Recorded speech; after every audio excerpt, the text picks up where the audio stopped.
When you come face to face with the diminutive figure of Charles Spencer Chaplin in London's Leicester Square, it's impossible to gaze upon the familiar little tramp with his baggy trousers, derby hat, oversized shoes and bendy cane without raising a smile. But in truth, if you didn't know he was here, you'd be hard-pressed to cross his path by accident, even though most people would agree that Charlie Chaplin, standing outside the best-loved cinemas in Britain, and perhaps even the world, is very fitting indeed. Yet there's a far more significant reason for the great man's presence here, at the heart of London's West End entertainment district. Charlie Chaplin, icon of world cinema, was in fact born just a short distance from where his statue stands today. His own story is truly a rags-to-riches tale, with as much tragic sentimentality as you'd expect to find in one of Chaplin's classic silent movies. The statue, by John Doubleday, was unveiled in 1981 on what would have been Charlie Chaplin's 92nd birthday if he'd lived to see it, and he certainly stands shoulder to shoulder with some august British greats. Leicester Square was laid out in 1670, where Leicester House, a now long gone royal residence, once stood. The square was actually bought for the nation in 1874 by Baron Grant, who spent a colossal £30,000 in restoration and refurbishment. Today, you'll find 4 marble busts that he commissioned at each corner of the square, although they have suffered considerably from being continually open to the elements. Each is a hero of British history who lived in the district. Sir Joshua Reynolds, great portrait painter. Fellow artist William Hogarth. Sir Isaac Newton, scientist extraordinaire who famously watched an apple fall to deduce the laws of gravity. And John Hunter, a major pioneer of surgery who was certainly very famous in Baron Grant's day.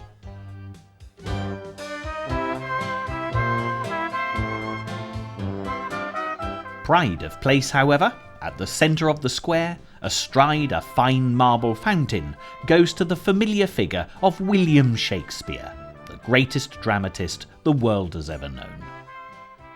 This is an exact copy of the statue of the bard that graces Westminster Abbey, and undoubtedly, Charlie Chaplin would have felt the irony of standing next to the most skilled exponent of comedy and tragedy to thrill the entertainment seekers of ages past.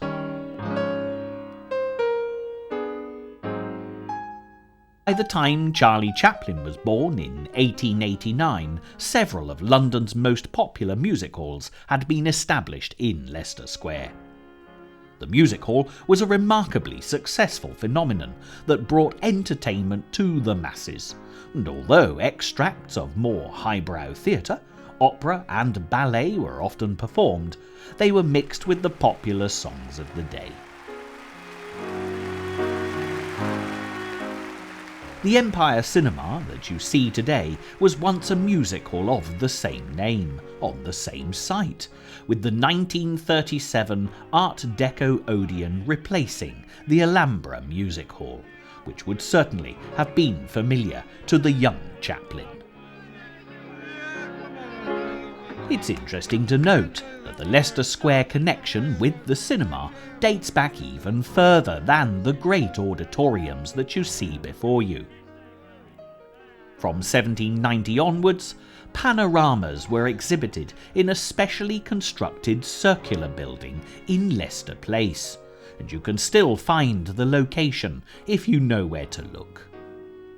No longer an entertainment venue exactly, it's been the French church, Notre Dame de France, for many years, but continuing with the tradition of a circular shape.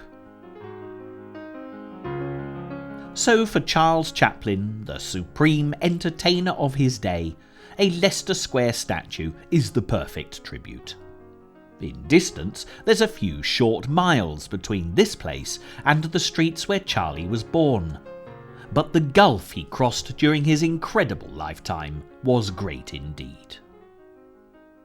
And the true achievement of the ragged boy, brought up in a Kennington hovel, rising to be commemorated by a statue in Leicester Square, is truly the stuff of legend.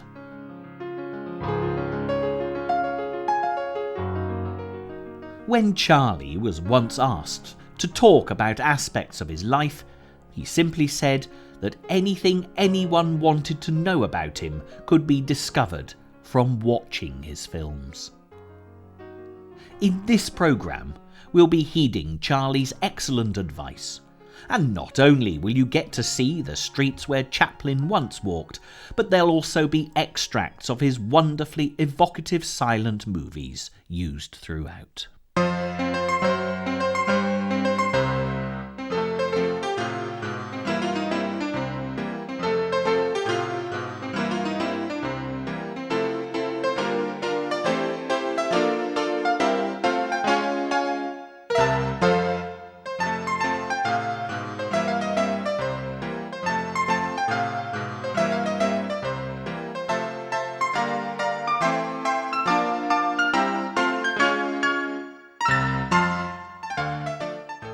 To begin then at the beginning.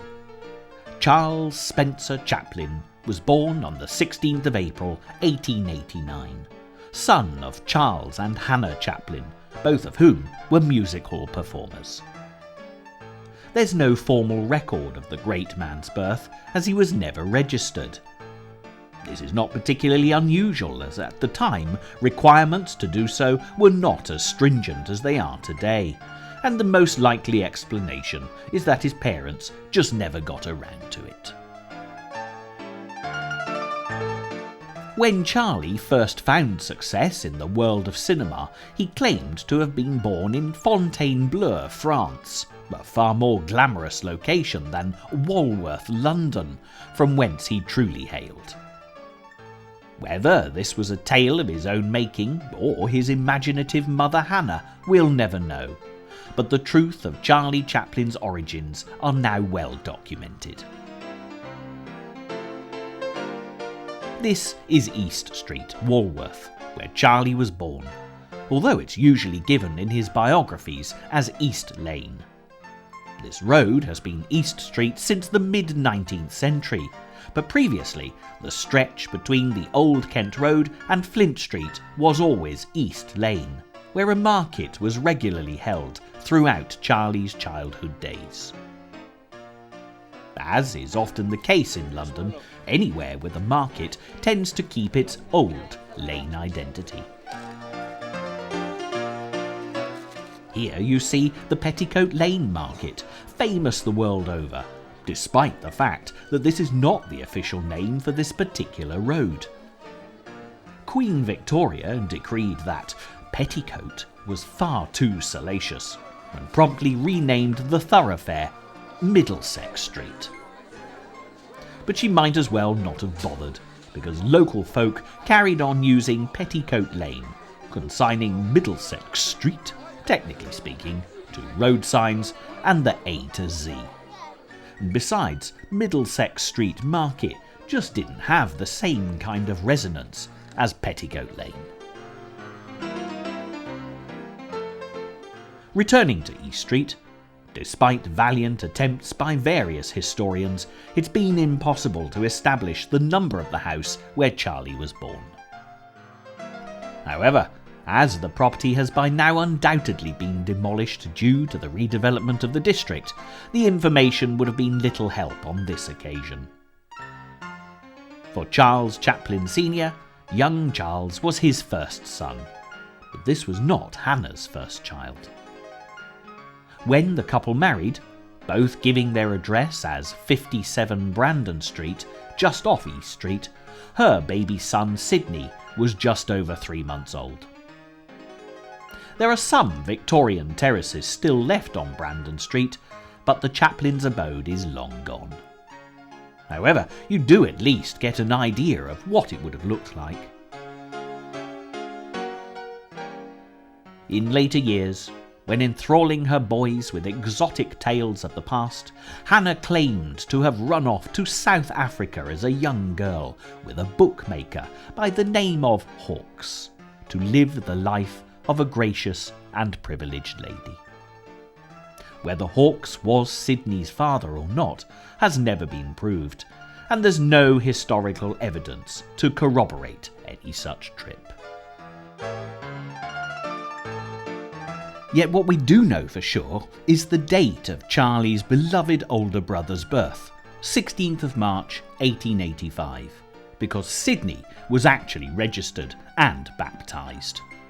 On both occasions, the records show that the father's name wasn't entered, but at 3 months old, Sidney took the name of Chaplin upon his mother's marriage. Charlie Chaplin's autobiography gives a wonderful insight into his early life, and he recalls the family moving to West Square when he was very young. These were indeed more affluent lodgings, and despite the continuous urban development of London, this elegant square has survived. Chaplin Sr. was quite successful at this time, but was already drinking heavily. Alcohol was crucial to the music halls. They'd grown up from the entertainment that used to be provided in the back rooms of pubs to increase liquor sales, and the demon drink was responsible for the ruin of many a music hall artist. By 1890, Charlie's father had made something of a name for himself, even crossing the Atlantic to entertain the good folk of New York. But his marriage to Hannah was already faltering. And by 1891, the census shows Charles Sr. living with music hall friends, and Hannah residing with the 2 boys and her mother. In his autobiography, Charlie Chaplin describes the next period of his life as being quite comfortable. Memories of his mother going off to perform at the theatre after tucking the boys into bed, leaving them in the care of a housemaid, feature strongly, despite the fact that the absent Charles Sr. was not providing any financial contribution.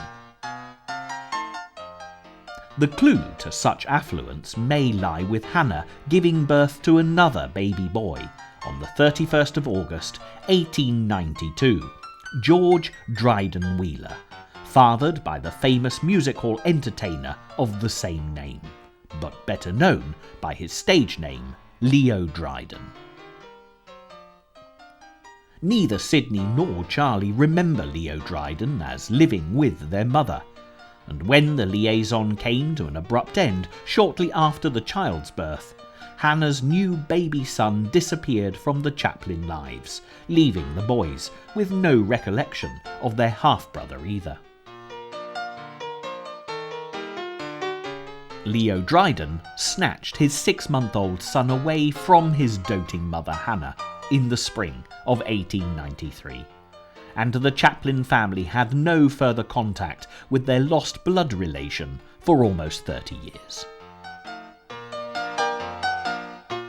The effect this must have had on Hannah Chaplin is almost too painful to contemplate, and the fact that her remaining son seemed untouched by the abduction and the extreme mental torment she must have been suffering is tribute indeed to Hannah's protective maternal instincts.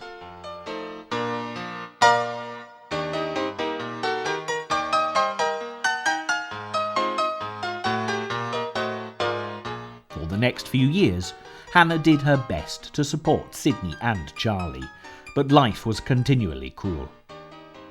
Her own mother was ill, and eventually ended up in the workhouse, an institution that truly was the end of the line for the poor and destitute, and very few ever recovered from the stigma of having to live in such a place.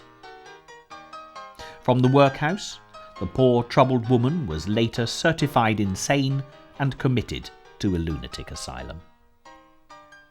Again, Hannah protected the boys from the truth of the situation, and Charlie simply remembers his grandmother as a bright little old lady, with no knowledge of the poor, sad wretch she'd become by the time of her death. Hannah turned to religion for solace, attending here at Christ Church, Westminster Bridge Road, taking young Charlie with her. She earned whatever she could dressmaking and nursing for fellow members of the congregation, but it raised only a pittance, leaving the family very poor. Hannah also tried to resume her stage career, but without much success, as her voice, which had never been strong, was apt to fail her altogether. It was on just such an occasion that Charlie Chaplin made his first stage appearance in 1894. Hannah was stranded on stage one night, having lost her voice as she tried to sing, with Charlie watching from the wings in horror as his mother was booed, jeered and bombarded with missiles. In a flash, the entertaining little fellow, who could sing and dance beautifully, took to the stage to perform in his mother's place, and won the hearts of the hostile crowd in an instant. So it was that Charlie Chaplin's first ever public performance proved to be his mother's last. Despite the misfortune of poverty, Charlie felt rich indeed, basking in his own mother's love. She was a delicate, petite, refined soul who even in the most ghastly surroundings would perform her old music hall routines for her boys. And Charlie said in later years that if he had amounted to anything, it was all due to Hannah. Charlie Chaplin was just 6 years old when matters became even worse and he was parted from his beloved mother. Hannah was ill, and she was admitted to Lambeth Infirmary, adjoining the dreaded workhouse on Renfrew Road. Today, most of this Victorian-built institution has been demolished. But a closer look at Lambeth Hospital will reveal a few remaining architectural features that would have been familiar to Hannah Chaplin as she faced destitution walking through what was then the workhouse gates. Not only was young Charlie separated from Hannah, he also lost Sydney as well. The inner city workhouses often operated schools some distance out of town in what was then rural countryside. Sydney was sent to Norwood School, a poor law institution built to accommodate destitute children from Lambeth, while Charlie was sent to distant relations at York Road, close by Christchurch on Westminster Bridge Road. Although Hannah was to make a brief recovery, by the time Charlie was 7, she'd fallen into further decline and was readmitted to Lambeth Infirmary and Workhouse. This time, Charlie was sent to school with Sydney, but not before a wrangle between the District Relief Committee, Hannah, and Charles Chaplin Sr. Officials had been hunting for Charlie's father, who was, in their view, responsible for housing the 2 destitute boys. However, Hannah objected strongly, as by this time Charles Sr. was living with another woman. Mr. Chaplin was quick to point out that he was not actually Sydney's father, and a compromise was reached when he agreed to pay for the boys to attend Hanwell School, another poor law institution some 12 miles out of London. Charlie describes the journey to Hanwell as something of an adventure, but he must have been intimidated by the huge, imposing Victorian building when he reached his destination.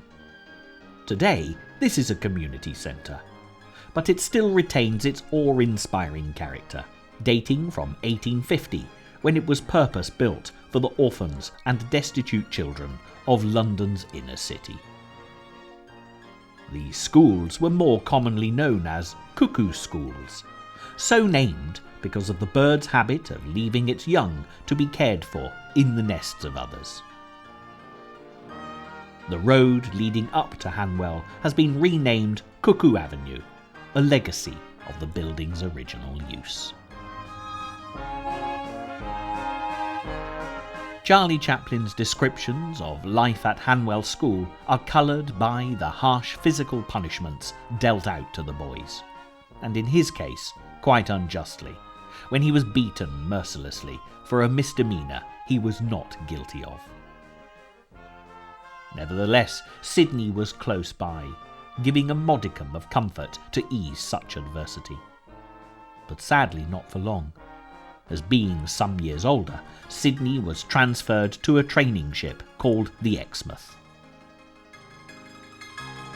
Throughout 1897, Chaplin Sr. was pursued for non-payment of the agreed fees for the two boys, and eventually absolved himself of responsibility, although only temporarily, by insisting that Charlie and Sydney be discharged into the care of the now moderately recovered Hannah.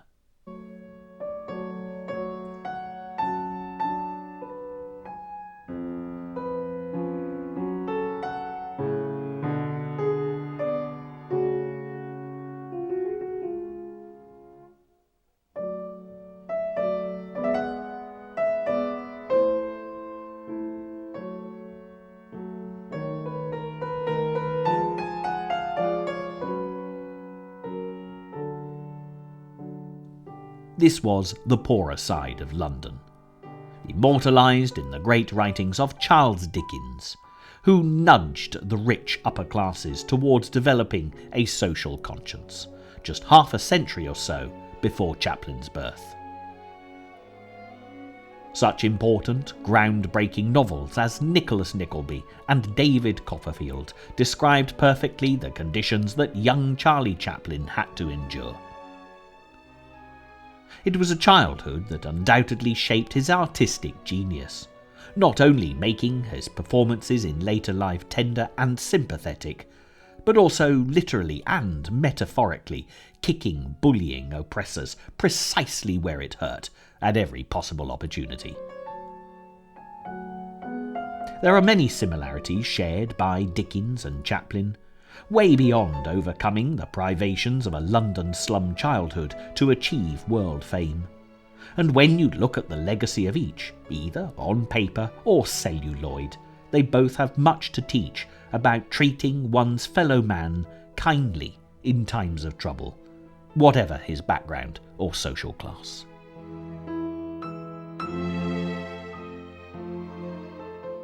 However, there was no such comfort for the Chaplins back in Victorian Kennington, and from January 1898, Hannah, Charlie and Sydney moved from one backroom hovel to another, fighting for survival. By the 22nd of July, all hope was lost, and the family sadly made their way back to Lambeth Workhouse. On this occasion, Charlie and Sydney were sent to Norwood School, but within a fortnight they received something of a surprise. News came that their mother was discharging herself and the boys from the workhouse. Hannah greeted Charlie and Sydney at the workhouse gates, and the three spent a very happy day together in Kennington Park. Turned out to be a clever ruse on Hannah's part to spend some time with her sons, because they returned to the workhouse for tea time to be readmitted. The workhouse authorities were not best pleased, and either Hannah was very courageous in standing up to them, or already quite mentally disturbed and losing her reason. Next day, Sydney and Charlie were sent back to Norwood, and just 3 weeks after the day out in Kennington Park, Hannah was committed to Cane Hill Lunatic Asylum, confined to a padded cell because of her distressed, irrational state. The name of Chaplin was now very familiar to the board of Lambeth Workhouse Guardians. Enough was enough, and Chaplin Senior was once again sought. A fortnight after Hannah's committal to the asylum, Charlie and Sidney were taken from school and delivered to 287 Kennington Road, where Chaplin Senior resided, complete with sullen mistress and a 4-year-old son.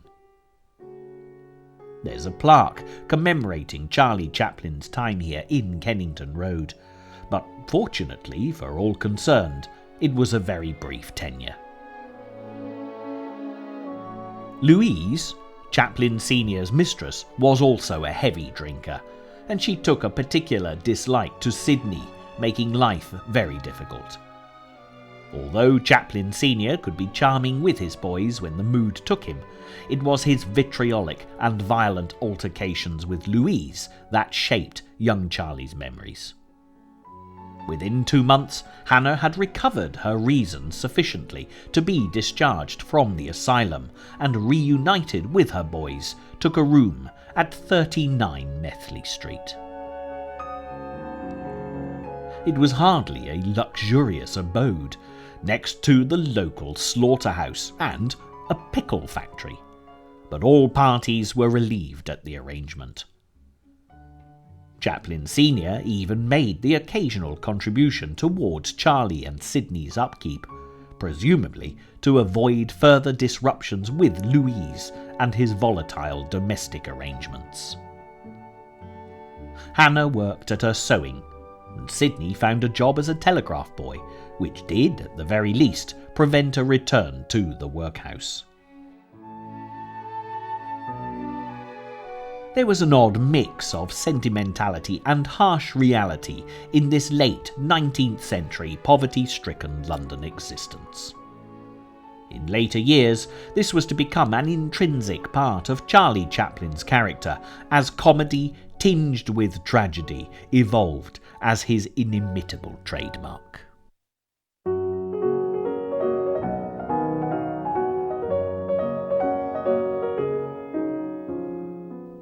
Then, late in 1898, young street urchin Charlie Chaplin once again took to the music hall stage, after being spotted by William Jackson, founder of a clog dancing troupe known as the 8 Lancashire Lads.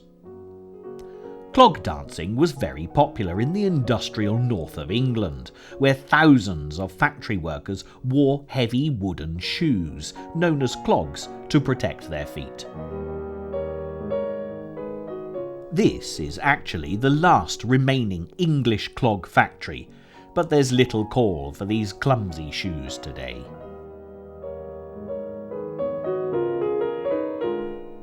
Dancing in clogs was highly entertaining and funny to watch, but by all accounts 10-year-old Charlie was a natural.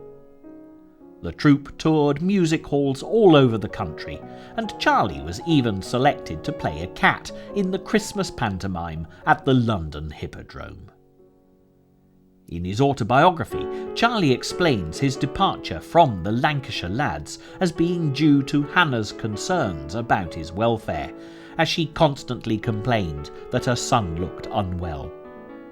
In point of fact, although the work was hard, Jackson and his wife did their best to look after the boys, and certainly in later years, Charlie expressed a fondness and gratitude for this early grounding in comic entertainment. Life back with Hannah was a little more financially secure, as Sidney had gone to work at sea thanks to the qualifications he'd picked up aboard the training ship he'd been sent to from Hanwell School. Sadly, though, for Charlie, this also meant that Sidney was away for long periods of time.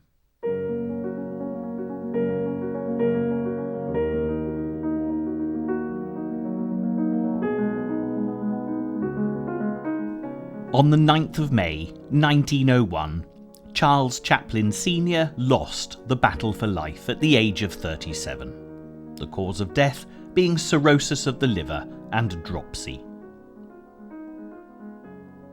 The last time Charlie saw his father alive was here in the snug bar of the Three Stags pub on the Kennington Road, where he was in a very sorry state.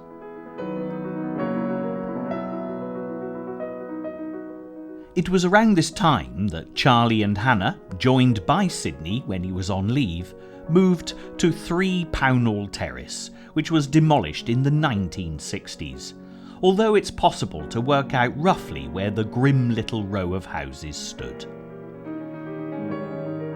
The Chaplin's tiny top-floor rooms, in what was then a 3-storey brick-built tenement off Kennington Road, virtually opposite the house where Chaplin Sr. had lived, meant a great deal to Charlie, who often nostalgically revisited on his return trips to London.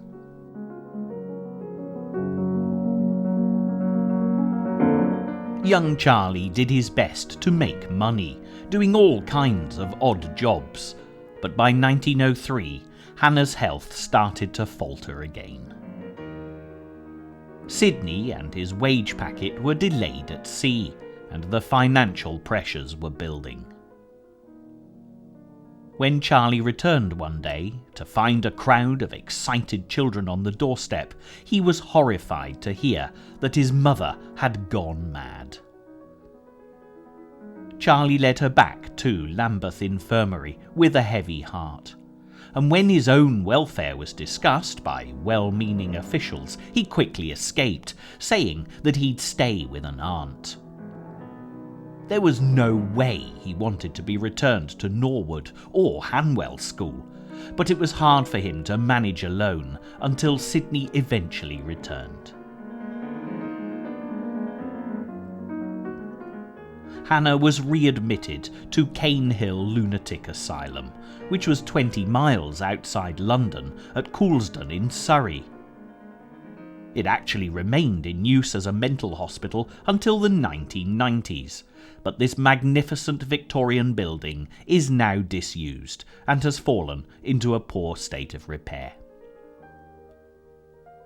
The distance from London meant that even after Sydney's homecoming, the boys could rarely visit Hannah, who was very ill and would never fully regain her mental faculties. The two Chaplin brothers were both driven by ambitions to become performers, and Charlie won a role in a touring play of Sherlock Holmes. After a successful run, Charlie was even able to procure a role for Sydney, and the brothers were able to work together. A few years later, Sydney was to return the compliment after finding work with Fred Carno, a colourful music hall performer and manager known as the Governor by his famous speechless comedians. In 1908, Carno gave Charlie a 2-week trial, and evidently he was satisfactory, as he was given a contract, fully justifying Sydney's recommendation. More affluent than they'd ever been in their lives, the Chaplin boys took a fine flat on the Brixton Road, which they furnished in style from a nearby second-hand shop.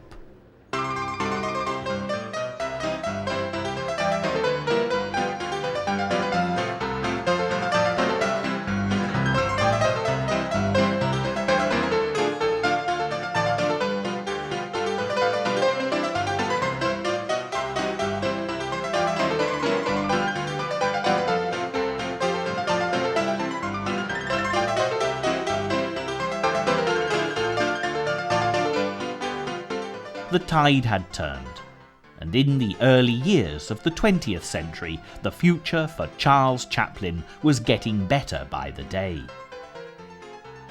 He encountered the first love of his life, a beautiful young dancer called Hetty Kelly, who appeared on the same bill as him at the Streatham Empire. Hetty was 15, Charlie 19, and completely smitten. They arranged to meet at Kennington Gate near the park, where he'd spent such a special day with Hannah and Sydney when they'd escaped from the workhouse some years earlier. Charlie bombarded her with talk of love, although she was completely bemused, and the strange little romance only lasted 11 days. Yet Hetty's legacy was quite remarkable, as the wistful face of a beautiful young girl always characterised Charlie Chaplin's films, not to mention his personal life in the years ahead. As well as playing the British theatres, Carno also sent a company of players on an annual American tour, and in 1910 Charlie was selected to go. Accompanying him was a real Lancashire lad by the name of Stan Jefferson, who was also to become a star of the silent screen as Stan Laurel.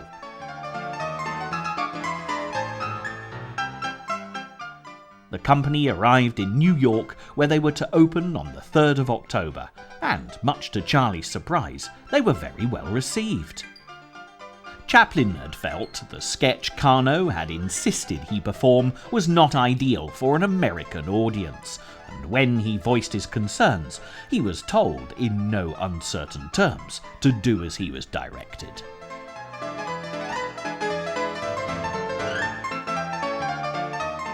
Music hall, or vaudeville as it was often known, was very popular in the United States. And whatever the peculiarities of an English touring company, Charlie Chaplin's errant and hilarious drunk character lost nothing in any translation. After 21 months in America, Charlie reluctantly returned to England in June 1912. But he instinctively knew that the US of A was going to be his land of opportunity. Depressingly, Hannah was still not recovered in Cane Hill Asylum. But at least Charlie and Sidney could now afford to have her transferred to a private nursing home. While Charlie had been away, Sidney had married, and the brothers' little bachelor flat had gone forever. So it was that when Charlie boarded ship on the 2nd of October 1912, America bound, he knew that his destiny lay many miles across the Atlantic, far from London and his childhood memories. How Charlie must have smiled as he read the words at the base of the Statue of Liberty as he reached New York. Give me your tired, your poor, your huddled masses yearning to be free. Here he had the opportunity to be whoever he wanted to be. The poverty of the London slums could be forgotten, and Charlie Chaplin had come to America for good. Or so he thought. Charlie Chaplin travelled the touring circuit from the Atlantic to the Pacific. New York, Chicago, and Los Angeles, to mention just a few of his destinations, until, in true Hollywood style, his lovable comic drunk was spotted by a man from the movies. The film industry was in its infancy, but was literally growing in popularity by the day.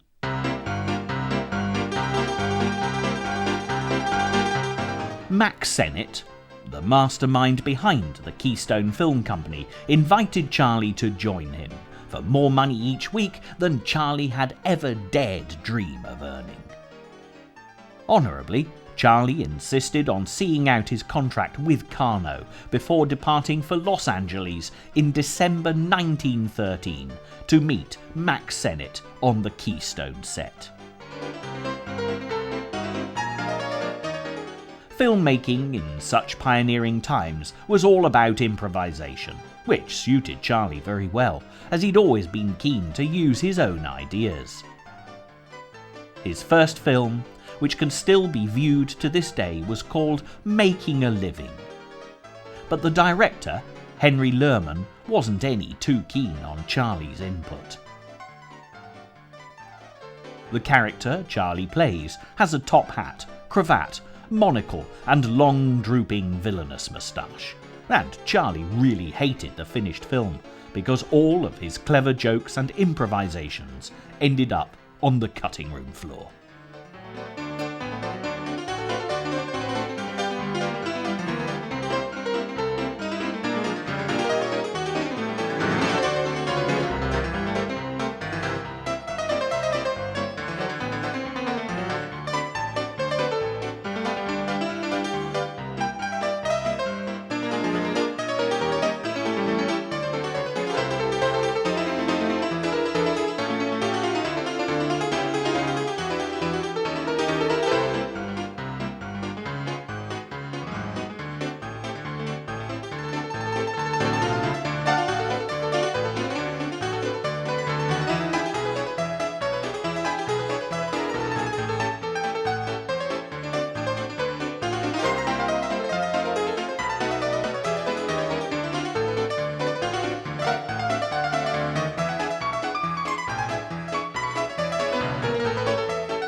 It's been suggested that even Max Sennett questioned the abilities of his new signing after this first offering. But just a week later, Charlie's Kids Auto Races was released on the 7th of February 1914, and the little tramp character that was to be Charlie's trademark for the rest of his life made his first appearance on the silver screen.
The trousers were huge and baggy, and the enormous oversized shoes were worn on the wrong feet so that they'd stay on.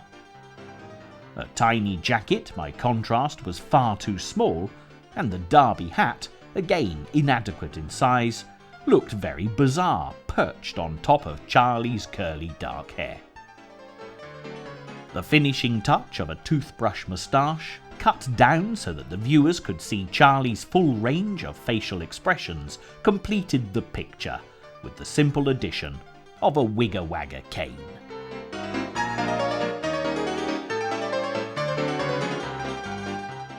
In later years, Charlie said that the costume led the way for the character's development from the moment he put it all together, and by the time he'd walked from wardrobe to the film set, the little tramp had been born.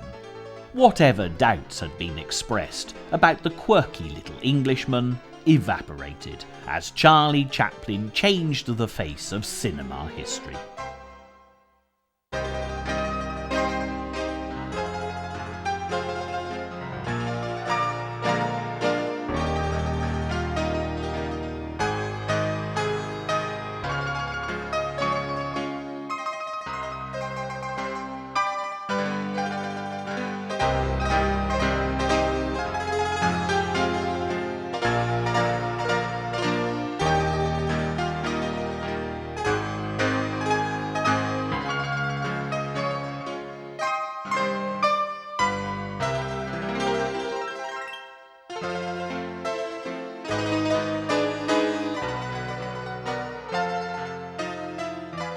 Film after film appeared as the Keystone production line ran at a phenomenal pace.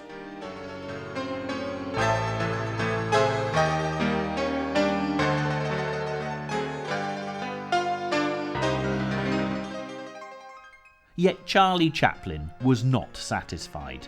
He needed to call his own shots, and for anyone asked to direct the little tramp, it was no easy task.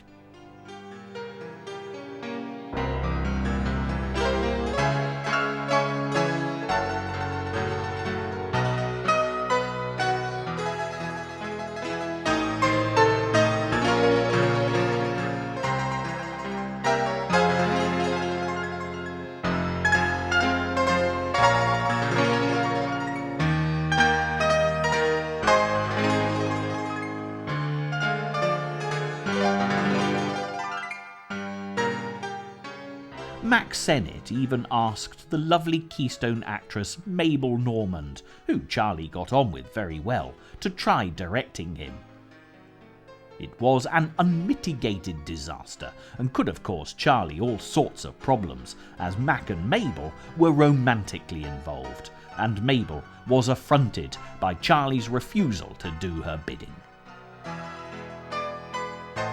All at the studio thought Chaplin's Keystone days would come to an abrupt end, but unbeknown to anyone else, orders were coming through for more Chaplin films, because all across the USA, sales were booming. Mack was far too shrewd to lose Charlie over the tiff with Mabel, and when Chaplin offered his savings to guarantee the next film if Sennett allowed him to direct himself, the problem of who should direct The Little Tramp was solved. Apart from Tilly's Punctured Romance, which was directed by Mack Sennett and released in November 1914 as the first feature-length comedy, Charlie was at last in artistic charge of his own work.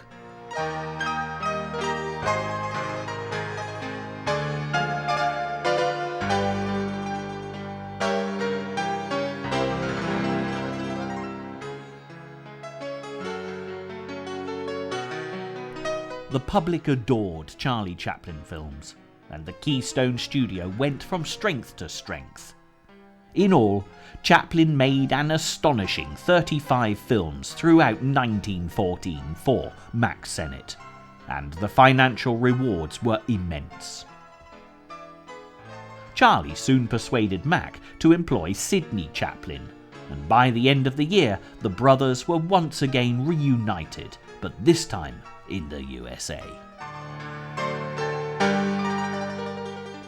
Charlie Chaplin's confidence grew to new heights, and he was well aware of his value at the box office. He was able to command the then astronomical fee of $1,000 a week, and in 1915 an even greater financial inducement took him to S&A Films in Chicago. Leaving Keystone behind was one thing, but leaving Los Angeles was quite another. And after 2 films, he moved the whole operation to the S&A studios in California. Success followed success. The Tramp and The Champion were just 2 of the 14 films he was to make in his year with S&A. It's interesting to note that Chaplin had to find his own leading lady, and he chose an unknown young secretary to groom for stardom. Edna Purviance's wistful blonde looks complemented Charlie's dark soulfulness perfectly, and even after her film career had petered out, she remained on the Chaplin payroll for the rest of her life. S&A appreciated Charlie's value, and towards the end of his year-long contract offered a staggering $5,000 a week to renew it. However, Sidney's sound business sense prevailed, and despite Charlie's understandable delight at such an enormous pay rise, his brother negotiated a $10,000 a week salary with a $150,000 bonus with Mutual Films.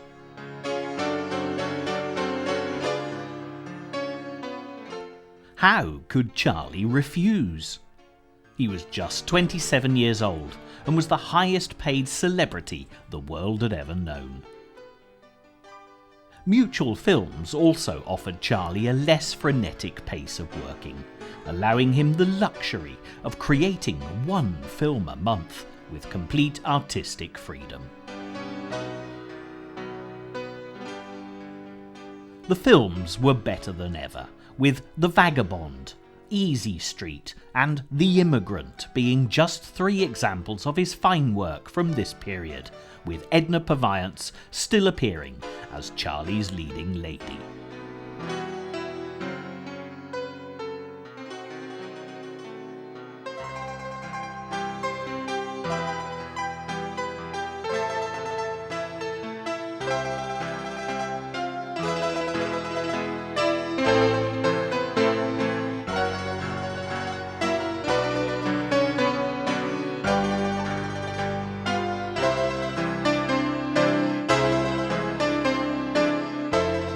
as the mutual film contract came to an end, Charlie was inundated with offers, not least of which were Mutual's own improved terms.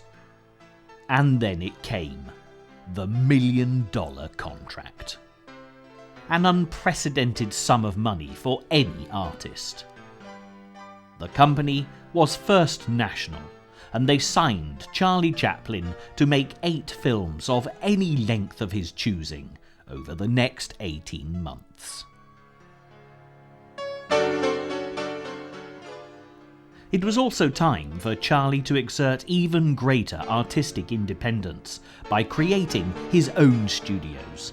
And although the buildings were bathed daily in the bright Californian sunshine, he managed to create a quite remarkable working environment that looked and felt just like an old English village. The London street urchin had reached the top of his profession, exceeding his own wildest dreams, and now he had the whole world at his feet.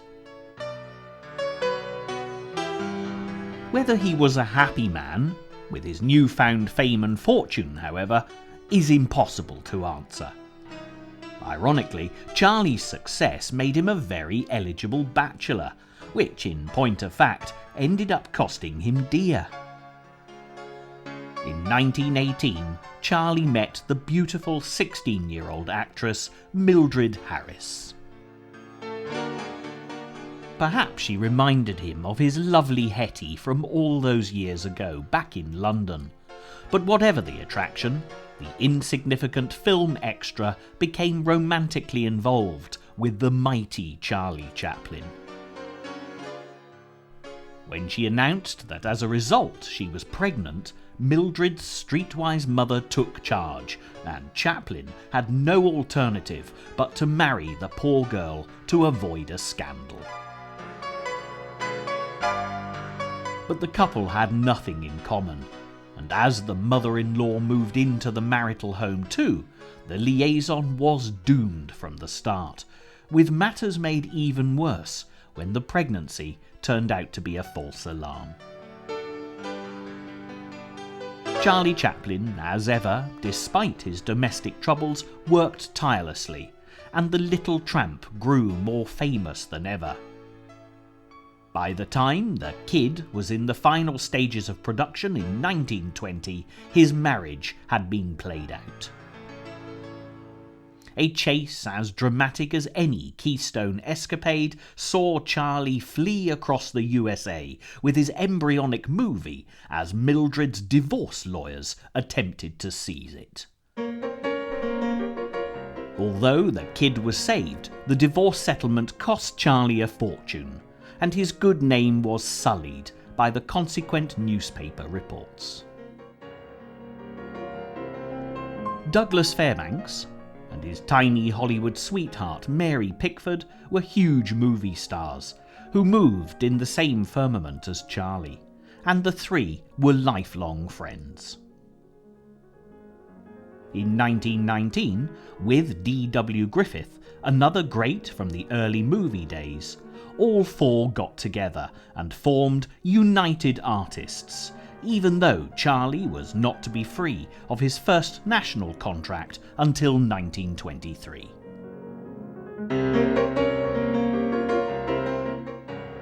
With Sydney in America at Charlie's side, the two brothers had looked forward to the day when they could bring their mother Hannah to join them.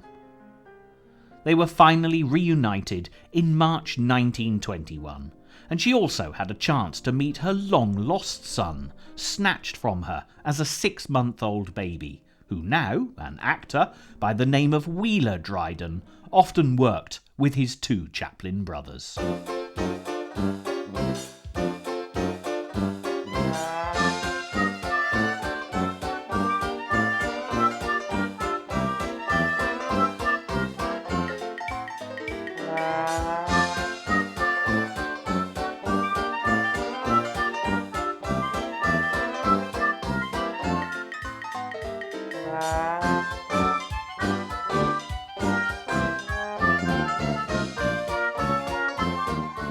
It It was certainly a year for nostalgia, as Charlie also returned to his humble Kennington roots, taking a brief detour on a European trip to take a stroll down memory lane. Nothing, though, could have prepared Charlie for the welcome he was to receive at Waterloo Station, as thousands thronged to meet his train. This was the power of celebrity, and as Charlie Chaplin made his way to his hotel, the route was lined with fans hoping to catch a glimpse of their idol in scenes reminiscent of great royal occasions. By the time Charlie was free to work with United Artists, life seemed to be entering a more settled stage. But trouble was again just around the corner. His name was linked romantically with many glamorous actresses, although Charlie seemed to avoid marrying any of them, until he started work on The Gold Rush, when he was captivated by the very young and lovely Lita Grey. Evidently he'd learnt nothing from his experiences with Mildred, because again Charlie found himself with a domineering prospective mother-in-law, forcing him into marriage with a pregnant bride, who was little more than a child herself. Charlie says nothing about the second Mrs. Chaplin in his autobiography, out of respect for the two much-loved sons, Charles and Sidney, which their union produced. But, needless to say, the marriage was doomed, and once more Charlie's name was dragged through the courts as an acrimonious and expensive divorce was settled.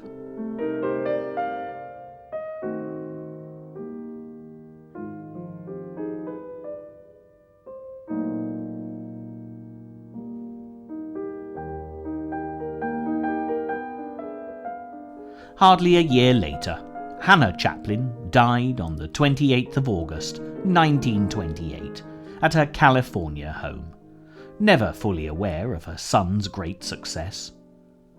Once, whilst watching The Little Tramp on the film set, she insisted that she must buy him a new suit. No matter how hard Charlie tried, he couldn't get her to understand that he was just acting. Perhaps a sad legacy of all her years in mental institutions, as she still tried to do her very best for her beloved boy. Hello, Dan. How are you, John? Where you been hiding out? Sit down and tell me all about yourself. Well, ain't nothing much to tell, son. Been doing some repair work around the place. Kind of expected you out. Well, I was figuring on getting out tomorrow night. Thought I'd try and even up that cribbage score. Come ahead. I've got to run over to King City tomorrow, but I'll be back for dinner. Hollywood was changing dramatically with the advent of the talkies, and film characters were now able to speak. Chaplin felt instinctively that if the little tramp spoke, the magic would be lost forever. So he resisted the new development, and when his next film, City Lights, was released, it was certainly a success.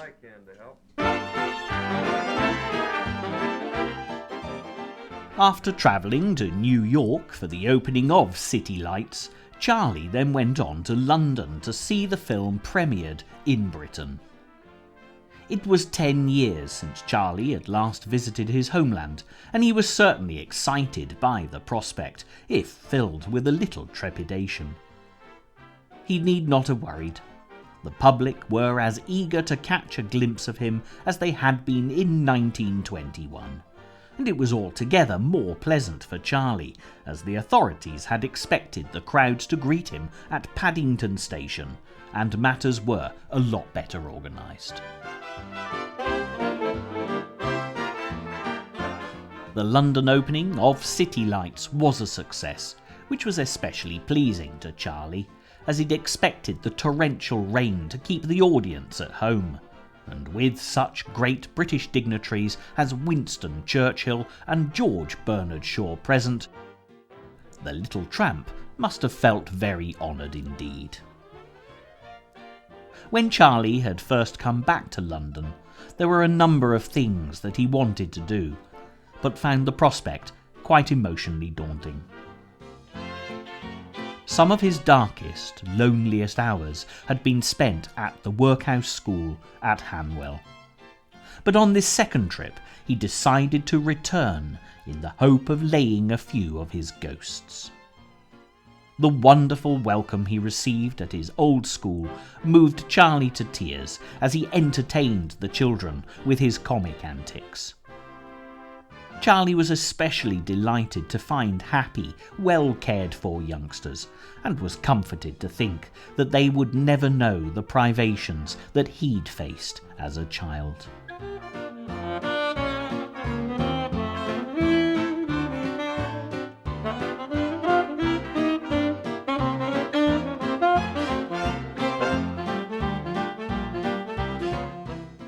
Charlie also wanted to travel north to find the places where he'd toured as a young actor in the play Sherlock Holmes all those years before. He remembered Manchester as a warm, inviting, romantic sort of place, but the realities were very different when he arrived to empty streets on a dull Sunday afternoon. Charlie realised that it was most probably the generous spirit of the Lancashire folk that had been responsible for making him feel so happy while he was staying there. And as there was not a human to be seen anywhere, he promptly travelled on.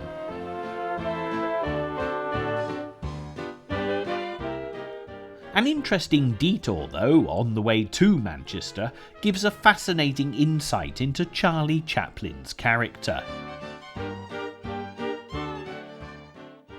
As a thespian, Charlie was certainly familiar with the great bard of Avon, William Shakespeare, and en route northwards he decided to stop at Shakespeare's birthplace, Stratford-upon-Avon. Should you ever find yourself in Stratford today, you can visit the black and white house where Shakespeare was born, the lovely thatched cottage that belonged to his wife, Anne Hathaway's family, and his mother, Mary Arden's home. They're fine, simple country dwellings, and although visited by many thousands of tourists today, they were humble properties indeed when Shakespeare was a lad. Now, over the centuries, there have been a number of well-respected literary critics who have cast doubt upon Shakespeare's claim to have written his very famous words, the argument being that a poor, uneducated ploughboy from Stratford couldn't possibly have been responsible for penning the greatest dramas the world has ever known. After visiting Shakespeare's birthplace, Charlie Chaplin shared this opinion, pronouncing that no genius could ever have dwelt or had its beginnings in such a place. It's ironic that Charlie Chaplin, who, it has to be said, originated from an even poorer background than William Shakespeare, disbelieved the man's ability to rise so far above his station in life, when it was precisely what he'd done himself. But no doubt it would make Charlie smile to find himself commemorated with a statue right next to William Shakespeare in Leicester Square. Both men had enjoyed a meteoric rise to fame, finding greatness through remarkable talent, yet perhaps Charlie's reluctance to accept Shakespeare's rightful celebrity came from the fact that he still carried a deep-seated insecurity about his own.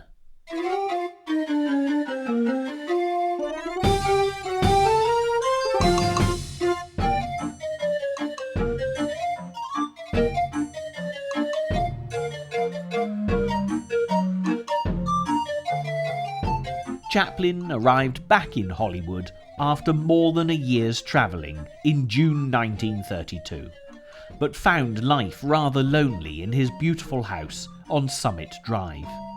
But meeting the actress Paulette Goddard just a month later changed matters considerably. Although every effort was made to keep matters private, the fact that the couple eventually married was well known.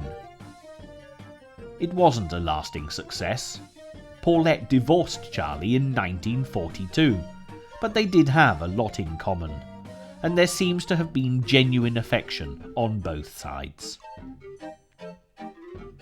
Also, Charlie's two sons from his marriage with Lita were very fond of their stepmother, and the third Mrs. Chaplin cared a great deal for them. Paulette appeared with Charlie in Modern Times, again a silent picture, and once more Chaplin surprised the critics, achieving another success without using sound. But the writing was on the wall. Charlie was going to have to move with the times. So in 1940 he screened his first talkie, and it was a film that nobody could have anticipated.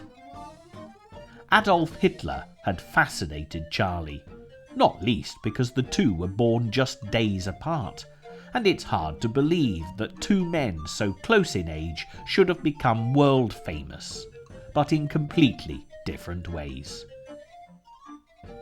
They do say that Hitler fashioned his moustache after Charlie's, in the hope of emulating his popularity. So it's appropriate that the great dictator saw Charlie imitating Hitler. A comic parody with a serious message for the world, the film grossed more at the box office than any of Charlie's previous efforts.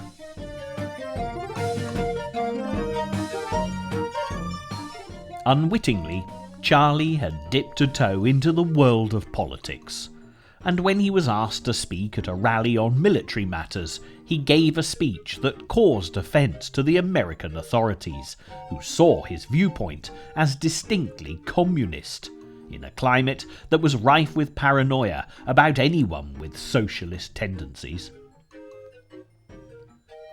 Charlie Chaplin may have been one of the richest and most famous men in the world, but he had never forgotten his poverty-stricken roots, and he was never afraid to speak his mind.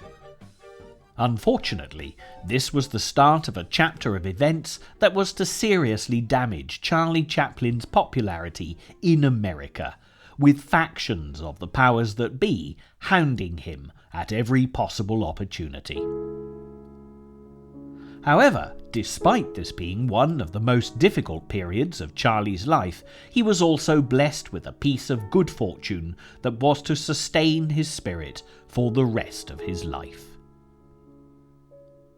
Charlie was casting for a new film, and he was introduced to a young actress whose father was the famous playwright Eugene O'Neill. Despite her tender 18 years, Una O'Neill was a dark-haired, delicate beauty with a calmness and serenity that captivated Charlie completely. When they married in 1943, at 18, Una was the same age as Charlie's eldest son. Chaplin himself was 54. Unlike her three predecessors, Una proved to be more interested in her husband's career than she was in her own, and her unique devotion to Charlie and his to her brought a newfound peace to both their lives.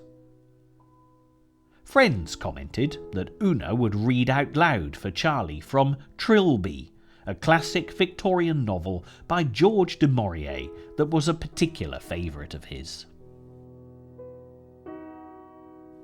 Chaplin had often been accused of being a Svengali, the villainous character made famous by the book for grooming a young naive girl for stardom with tragic consequences.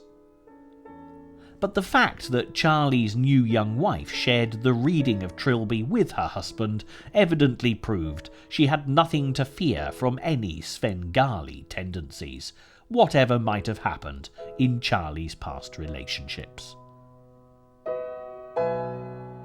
The age difference in itself might well have proved to be a difficulty, but a sordid paternity suit against Charlie, fueled by the authorities already out to prove Chaplin to be anti-American, gave the couple far bigger issues to deal with in the early years of their marriage.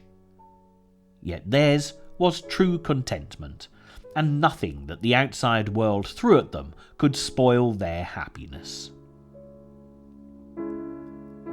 The Chaplin family grew at a steady rate, as 8 children were born in total, with the youngest arriving when Charlie was 73 years old. However, as the 1940s and 50s progressed, America decided that it was high time for the Englishman responsible for giving the world the little tramp to go. Charlie had never applied for citizenship of his adopted country, and when he decided to take his wife and family to visit his childhood haunts in London, his persecutors had the perfect opportunity to be rid of him. As the Statue of Liberty disappeared into the distance, Charlie was told that his re-entry permit had been cancelled, and he would have to undergo a thorough investigation into his politics and his morality if he ever darkened US shores again.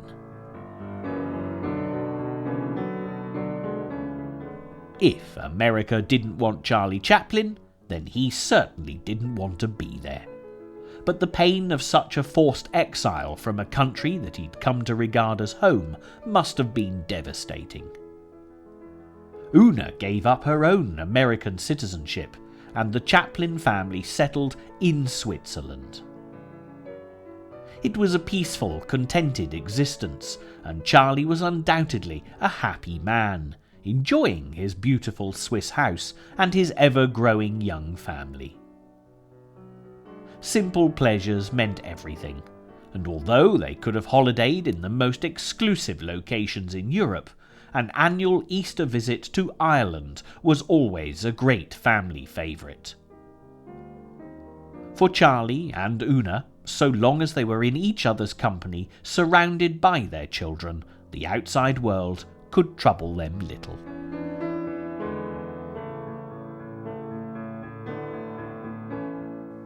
There's an interesting facet of Charlie Chaplin's character that manifested itself, and not for the first time, just before boarding ship to sail for England in 1952.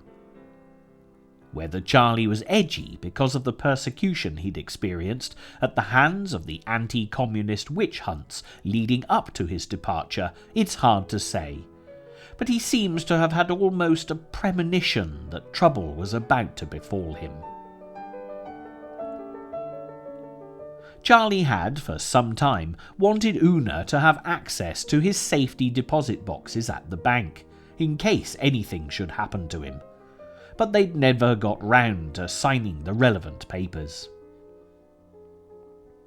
On the day before travelling, Charlie had suddenly insisted that they do so, just 10 minutes before the bank closed. If it was a psychic phenomenon that guided Charlie's actions, it was fortuitous indeed, and meant that Una was able to release Charlie's fortune without difficulty. Had the papers not have been signed that day, who knows what problems the Chaplins might have experienced in releasing their assets from exile in Switzerland.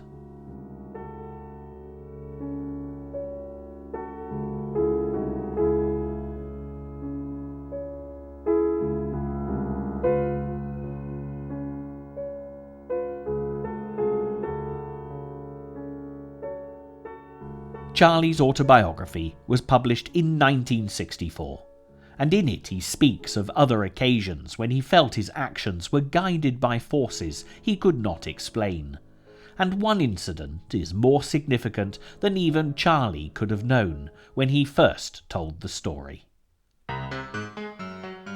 As a small boy, out and about on his travels one day, Charlie suddenly felt very thirsty.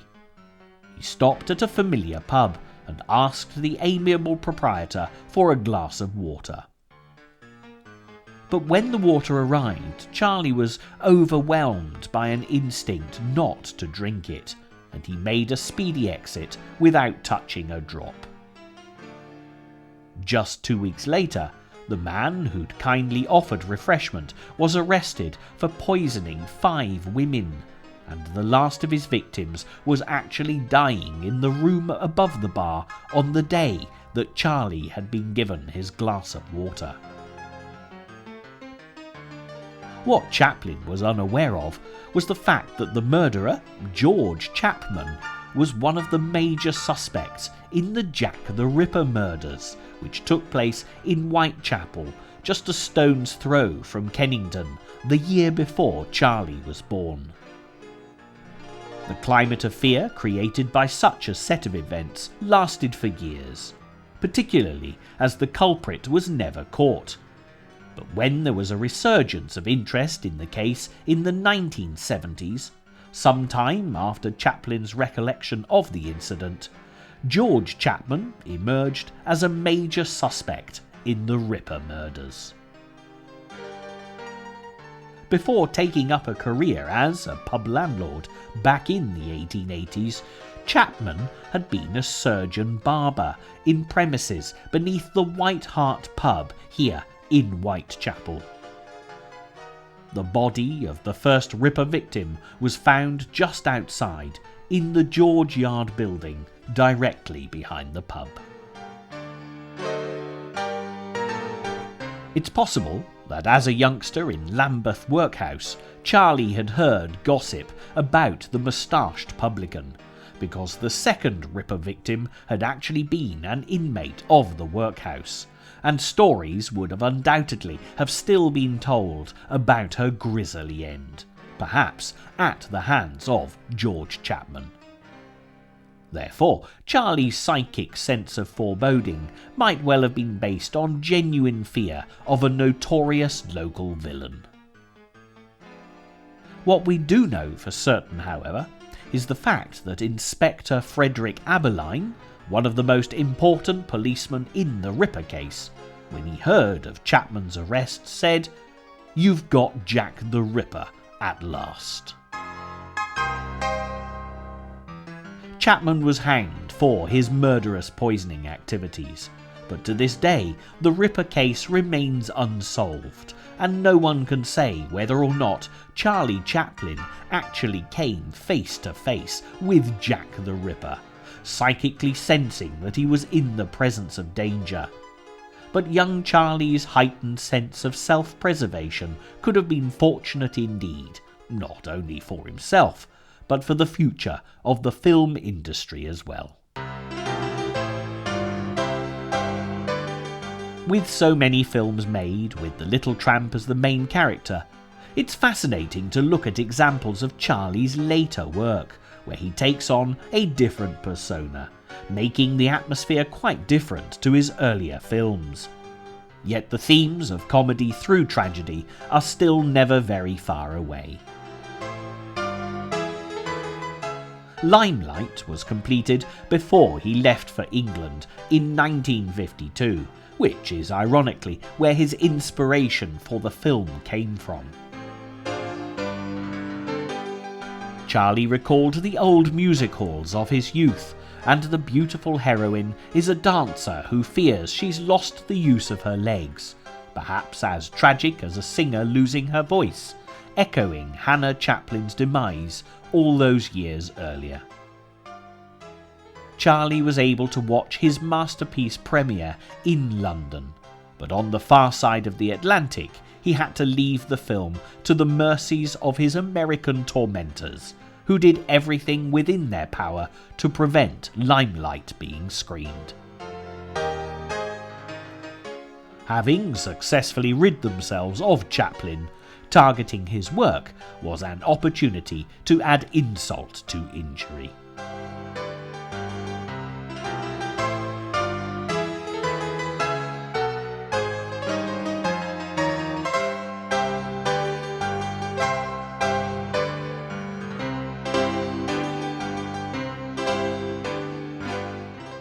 The final years passed quickly, and America finally made peace with Charlie, when he was invited back in 1972 to receive a special Oscar in recognition of his incalculable services to the movie industry. Another Oscar followed in 1973 for the Best Original Dramatic Score for Limelight. Although the film had first appeared in 1952, because the American authorities had successfully blocked it being seen in Los Angeles at that time, it was not shown in an LA theatre until 1972, and by Academy rules, this made Limelight eligible for consideration. Britain, country of his birth, also honoured him with a knighthood in 1975. Sir Charles Chaplin certainly had a ring to it, and you can't help wondering what his mother Hannah would have made of such a grand title for her son Charlie. Such rewards were perhaps a little late in coming, because on Christmas Day 1977, Charlie died, perfectly peacefully, at his home in Switzerland with Una, the children and grandchildren all around. Surprisingly, Charlie Chaplin didn't particularly like Christmas, despite the fact that he went to great efforts to make it special for his family. He certainly had no happy childhood memories of the season, remembering only being given an orange at Christmas when he was at the workhouse school back at Hanwell. The vibrant colour struck him indelibly against the dark, dour surroundings of the erstwhile institution, and it was an image that evidently never ceased to haunt him. Nevertheless, Charlie Chaplin's passing, albeit on Christmas Day, would have been exactly as he would have wished, and at his own request, the funeral was a private family occasion. Lady Chaplin felt the loss of Charlie deeply, and her remaining years were spent quietly until her own death from cancer in 1991. They are buried side by side in the churchyard at Corsier in Switzerland, close to the home where they spent so many happy years.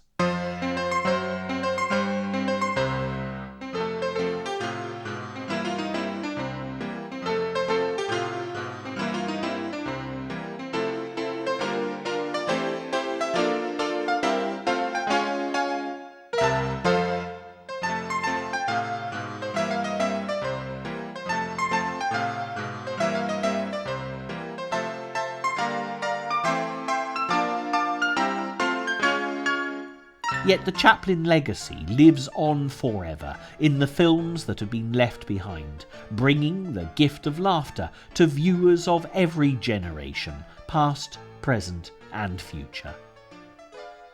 No language barrier exists to date or limit people's understanding of his work, and when you learn a little more about the man responsible for creating the lovable tramp's persona, you'll find yourself appreciating the undisputed king of silent comedy all the more.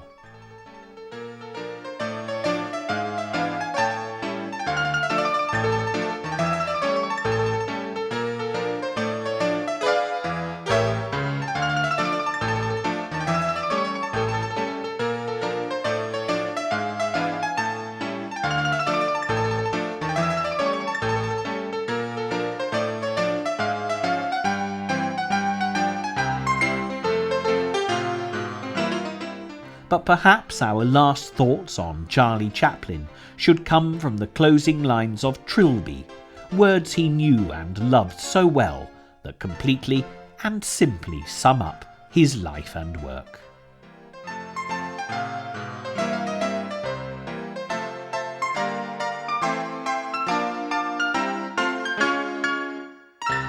A little work, a little play, to keep us going, and so good day. A little warmth, a little light, of love's bestowing, and so good night. A little fun to match the sorrow of each day's growing, and so good morrow. A little trust, that when we die, we reap our sowing, and so goodbye.